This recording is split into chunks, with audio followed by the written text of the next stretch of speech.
तो कैसे हैं आप लोग। स्वागत है आपका इस वीडियो में। इस वीडियो में हम पढ़ने वाले हैं क्लास 10th का चैप्टर नंबर फर्स्ट हिस्ट्री का, और टॉपिक है हमारा the rise of nationalism in Europe. और ये वीडियो इस सीरीज़ का फर्स्ट है, यानी कि इस चैप्टर पर हम कई सारे वीडियोस करने वाले हैं और उस सीरीज़ का पहला पार्ट है हमारा ये वीडियो। तो आइए हम आगे बढ़ते हैं और देखते हैं कि आखिर हमें इस चैप्टर में पढ़ना क्या है। तो अगर हम आगे बढ़ते हैं तो शुरुआत में सबसे पहले हमें एक इमेज देखने को मिलता है, और ये इमेज बनाया गया है एक पेंटर द्वारा जिसका नाम है फ्रेडरिक सोरियो। और इस चैप्टर में हम इस इमेज में दर्शाए गए डिफरेंट इश्यूज़ को पढ़ने वाले हैं। तो आइए हम शुरुआत करते हैं। तो देखिए 1848 में फ्रेडरिक सोरियो, जो कि एक फ्रेंच आर्टिस्ट है, उसने एक 4 प्रिंट्स की एक सीरीज़ बनाई थी, यानी कि 4 पेंटिंग्स की एक सीरीज़ बनाई थी, और जिसका उसने नाम दिया था democratic and social republics. Sorry, नाम नहीं दिया था, मतलब इस इमेज में उसने एक वर्ल्ड दर्शाया था जिसमें जो बना हुआ था और डेमोक्रेटिक एंड सोशल रिपब्लिक्स से मिलकर। तो इसमें जो पहला प्रिंट है यहाँ पर दिखाया गया फिगर फर्स्ट में, वो मैं आपको एक बार दिखा देता हूँ। तो देखिए ये जो इमेज है ये इस सीरीज़ का पहला प्रिंट है, और इस इमेज के बारे में हम कुछ बात करेंगे। जो पहला प्रिंट है इस सीरीज़ का, ये दिखाता है कि यूरोप और अमेरिका के जो लोग हैं, जिसमें कि महिलाएं और पुरुष सभी लोग, और महिलाएं और पुरुष सभी एजेस के, यानी बच्चे हैं, बूढ़े हैं, और वो सभी क्लासेस के हैं, यानी कि अमीर हैं, गरीब हैं, मिडिल क्लास हैं, सभी लोग एक साथ आगे बढ़ रहे हैं, एक चेन बनाकर, एक ट्रेन बनाकर आगे चल रहे हैं, और वो स्टैचू ऑफ लिबर्टी के सामने अपना सर झुका रहे हैं और उसे होमेज प्रदान कर रहे हैं। तो आप अगर याद कर पाएंगे क्लास 9th के chapter number first French revolution को, तो फ्रेंच रिवॉल्यूशन के समय में जो लिबर्टी थी, जो लिबर्टी फीलिंग होती है, उसे जो फ्रेंच आर्टिस्ट थे वो फीमेल फिगर के रूप में बनाते थे। तो आप यहाँ देख सकते हैं कि जो स्टैचू ऑफ लिबर्टी है उसके एक हाथ में टॉर्च ऑफ इनलाइटमेंट है और दूसरे हाथ में charter of rights of man है। तो देखिए यहाँ पर अगर आप ध्यान दें तो फीमेल फिगर से अगर आप नहीं समझ रहे हो तो मैं आपको समझा दूँ। तो जिस तरह से देखिए हम भारत माता को एक फीमेल फिगर के रूप में मानते हैं या फिर दर्शाते हैं, बिल्कुल उसी तरीके से फ्रेंच आर्टिस्ट ने इस लिबर्टी को एक फीमेल फिगर बनाया था, जिसे वो काफ़ी रिस्पेक्ट करते थे, काफ़ी इज्जत देते थे। इसके बाद तो अगर आप इमेज में ध्यान दें तो इमेज में फोरग्राउंड पर center of realm of symbols of absolute institutions. तो जो एब्सोल्यूटिस्ट इंस्टीट्यूशंस थे उसके रिमेन्स ज़मीन पर पड़े हुए हैं आपके सामने। तो वो मैं आपको एक बार दिखा देता हूँ, अगर आप किताब लेकर अपने सामने नहीं बैठे हुए हैं तो।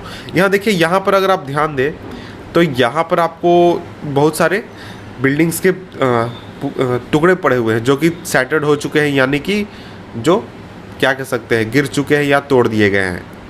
इसके बाद तो एब्सोल्यूटिस्ट का हो सकता है कि आपको मीनिंग नहीं समझ में आ रहा हो, ये मैं आपको समझा देता हूँ।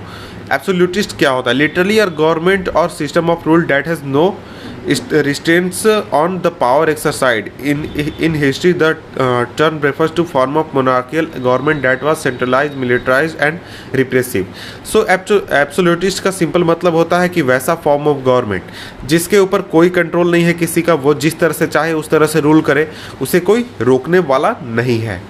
तो देखिए इन सोरियोज यूटोपियन विज़न, तो यहाँ पर यूटोपियन विज़न क्या हो गया?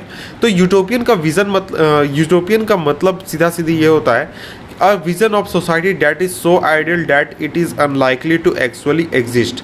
तो देखिए इस तरह का विजन, इतना क्या कहते हैं, इतना आइडियल विज़न जो कि रियलिटी में एग्जिस्ट करना पॉसिबल ही नहीं है, वो मेरे ख्याल से का मतलब इसका एग्जिस्ट कर ही नहीं सकता है। तो आप सोच रहे होंगे कि ये यूटोपियन विज़न कैसे हो गया? आज तो यूरोप के ज़्यादातर नेशन जो हैं वो डेमोक्रेटिक है, तो ये उस समय के व्यूज़ के अनुसार बनाया गया, यानी उस समय में वैसा थोड़ी नहीं लगता था कि जो आगे चलकर सभी देश हैं वो डेमोक्रेटिक हो जाएंगे। उस समय के अनुसार ये एक यूटोपियन विज़न है। और इस विज़न में जो लोग हैं पूरे वर्ल्ड के, वो ग्रुप्ड हैं, यानी कि समूह में हैं, अलग अलग देशों के समूह में, और उनको आप आइडेंटिफाई कर सकते हैं उनके फ्लैग्स के माध्यम से या फिर उनके नेशनल कॉस्ट्यूम के माध्यम से। तो इस प्रोसेसन को लीड कौन कर रहा है? इस प्रोसेसन को लीड कर रहा है जो कि स्टैचू ऑफ लिबर्टी के आगे यूनाइटेड स्टेट्स और स्विट्ज़रलैंड। तो उसका रीज़न यह है कि ये जो दोनों जो देश थे, स्विट्ज़रलैंड और यूनाइटेड स्टेट्स, ये उस समय तक नेशन स्टेट्स बन चुके थे। नेशन स्टेट क्या होता है इसको हम आगे के वीडियोस में पढ़ेंगे। तो इसके बाद फ्रांस, इन दोनों के बाद है फ्रांस। मैं इसको नीचे कर देता हूँ। France identifiable by revolutionary tricolour France को आइडेंटिफाई कर सकते हैं आप, जो revolutionary tricolour class 9th में पढ़ा होगा, जो कि अभी अभी स्टैचू के पास पहुंचा है, यानी कि वो आपके स्विट्ज़रलैंड और यूएसए के पीछे है। और इसके बाद जर्मनी के लोग हैं जो कि फ्रांस के पीछे चल रहे हैं, जिन्होंने ब्लैक, रेड और गोल्ड फ्लैग को पकड़ा हुआ है। तो इंटरेस्टिंग बात यह है कि जिस समय सोर्यू ने इस इमेज को बनाया था, उस समय तक जो जर्मन लोग थे वो एक जर्मनी नाम के देश के अंदर रहते भी नहीं थे। उस समय तक जो जर्मनी थी वो अलग अलग टुकड़ों में बटी हुई थी, जैसे कि 1947 से पहले इंडिया जो थी वो कई सारे प्रिंसली स्टेट्स में थी और ब्रिटिश कंट्रोल में थी। ये बिल्कुल उसी तरीके से जो जर्मनी थी वो कई सारे छोटे छोटे देशों में बटी हुई थी और वो एक जर्मनी आइडेंटिटी के रूप में नहीं थी। और जो फ्लैग वो कैरी कर रहे हैं वो एक उनके होप्स को, लिबरल होप को दर्शाता है 1848 में। जो लोग चाहते थे कि जो बहुत सारे जर्मन स्पीकिंग जो देश हैं या फिर स्टेट हैं उनको मिलाकर एक नेशन स्टेट बनाया जाए जिसका शासन डेमोक्रेटिक कॉन्स्टिट्यूशन के अनुसार चले। तो इसके बाद जर्मन पीपल के बाद ऑस्ट्रिया के लोग हैं, टू सिलिसियस किंगडम के लोग हैं, लोम्बार्डी के लोग हैं, पोलैंड के, इंग्लैंड, आयरलैंड, हंगरी और रशिया के लोग उनके पीछे चल रहे हैं।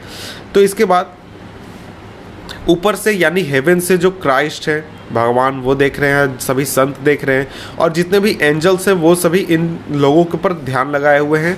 इन सभी जो ये प्रोसेसन चल रहा है इसके ऊपर ध्यान लगाए हुए हैं। They have been used by artist to symbolise fraternity among the nation of the world.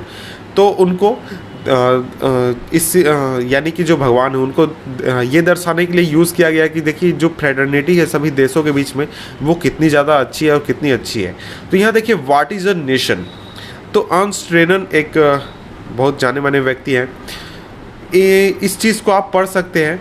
अगर इस चीज़ को आपको पढ़ेंगे तो व्हाट इज़ अ नेशन ये चीज़ आपको ज़्यादा अच्छी तरह से समझ में आएगी। मैं इसको नहीं बताने वाला हूँ क्योंकि वो उतना आपके सिलेबस का पार्ट नहीं है और आपको उतना ज़्यादा फ़ायदा नहीं होगा, केवल आपको कुछ चीज़ें समझ में आएंगी, तो उसके लिए आप खुद से उसे पढ़ सकते हैं। तो इस चैप्टर में सिंपली हम पढ़ने वाले हैं वैसे इशूज़ को जो कि इस इमेज में सोर्यू द्वारा दर्शाए गए हैं। 19th सेंचुरी में जो नेशनलिज्म थी वो एक फोर्स बनकर उभरी जिसने सभी चेंजेस, बहुत सारे चेंजेस लाए पॉलिटिकल और मेंटल वर्ल्ड में यूरोप के, यानी यूरोप के जितने भी पॉलिटिकल सिस्टम था या फिर मेंटल स्थिति थी उसको काफ़ी हद तक बदल दिया था। तो इसका परिणाम ये निकला कि जो कंट्रीज़ थे वो अब कोई स्टेट या फिर कोई राज्य या फिर कोई डायनेस्टी बनकर नहीं रहे। यहाँ से एक नेशन स्टेट का इमर्जेंस हुआ in place of multinational dynastic empire of Europe. तो यहाँ पर मल्टीनेशनल डायनेस्टिक एम्पायर मैं आपको समझा देता हूँ थोड़ा सा ब्रीफ में। तो देखिए जो नेपोलियन था वो फ्रेंच था, उसने जर्मनी को कैप्चर किया था और दूसरे बहुत सारे देशों को कैप्चर किया था। तो क्या उसने अपने फ्रेंच आइडेंटिटी को छोड़ दिया था? नहीं। क्या जर्मन लोगों ने जिसको उसने कैप्चर किया था उन्होंने अपने जर्मन आइडेंटिटी को छोड़ दिया था? नहीं। उसी तरीके से दूसरे रीजन के लोगों ने क्या फ्रेंच आइडेंटिटी अपना लिया था? नहीं।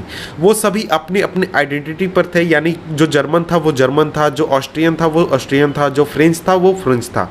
तो इस तरह से वो जो अलग अलग स्टेट्स थे वो अलग अलग नेशन हो गए। तो इस तरह से जो नेपोलियन का साम्राज्य हो वो क्या हुआ? मल्टीनेशनल डायनेस्टी हुआ, डायनेस्टिक एम्पायर हुआ। तो इस तरह की चीज़ें जो पॉलिटिकल सिचुएशन थी और मेंटल सिचुएशन थी इस तरह की चीज़ें हट गई थी और उसके जगह पर नेशन स्टेट सामने आ चुका था, नेशन स्टेट।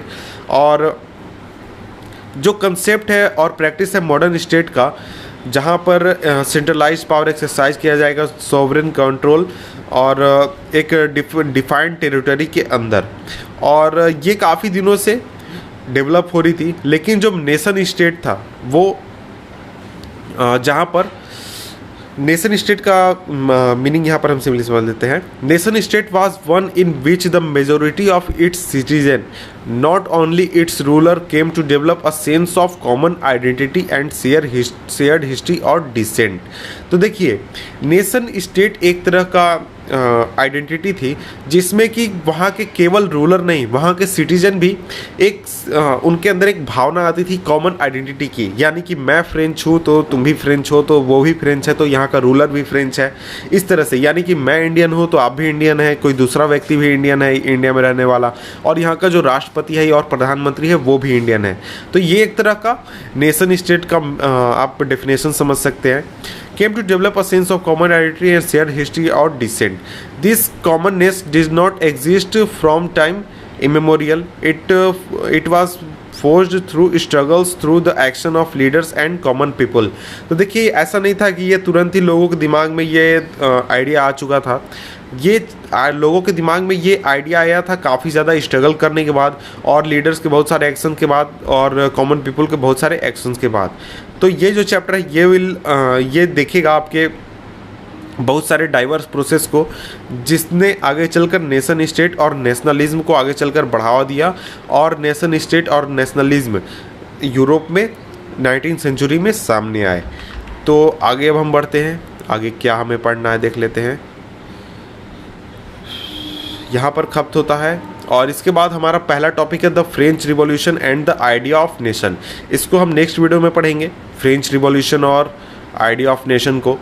यहाँ पर हमने एक तरह का ब्रीफ इंट्रोडक्शन देखा इस चैप्टर के बारे में, और मिलते हैं आपसे हम नेक्स्ट वीडियो में। नेक्स्ट वीडियो का लिंक मैं नीचे डिस्क्रिप्शन में दे दूंगा, और प्लेलिस्ट का भी लिंक मैं नीचे डिस्क्रिप्शन में दे दूंगा। तो आप सिंपली वहाँ से देख सकते हैं उस वीडियो को, या फिर आप हमारे चैनल पर हमारे प्लेलिस्ट सेक्शन में जाकर वहाँ पर दूसरे चैप्टर्स को पढ़ सकते हैं, या फिर इस चैप्टर के दूसरे वीडियोज़ को भी वहाँ से खोज सकते हैं। तो मिलते हैं आपसे नेक्स्ट वीडियो में। Good bye.